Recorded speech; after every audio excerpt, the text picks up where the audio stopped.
Այսօր 59 տարեկան հասակում մահացել է հայտնի կինոռեժիսոր եւ հաղորդավար Տիգրան Քյոսայանը։ Հայտնել է նրա կինը, RTI գլխավոր խմբագիր Մարգարիտա Սիմոնյանը։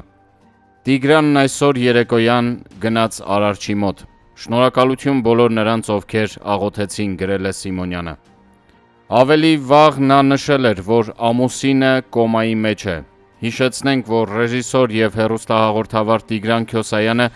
կլինիկական մահից հետո կոմայի մեջ էր։ Այս մասին Telegram-ի իր ալիքում հայտնել էր նրա կինը Մարգարիտա Սիմոնյանը։ Վերջին պահը չէի ուզում, բայց քանի որ լրագրողներն արդեն սկսել էին զանգահարել, ինքս գրեցի։ Ամուսինս Տիգրան Քյոսայանը կլինիկական մահ է ապրել եւ գտնվում է կոմայի մեջ։ Ինչպես շատերը գիտեն, նրա սիրտը շատ հիվանդ էր, գրել էր Սիմոնյանը։ Մարգարիտա Սիմոնյանը հիշել է, որ ամուսինը երկար ժամանակ սրտի հետ կապված խնդիրներ է ունեցել։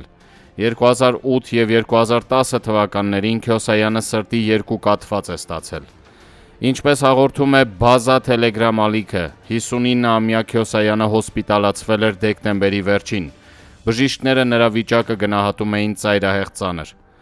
2008 թվականի հունվարին Տիգրան Քյոսայանը հոսպիտալացվել էր նախաինֆարկտային վիճակում։ Նա բուժում էր անցել Բակուլևի անվան սրտանոթային վիրաբուժության գիտական կենտրոնում,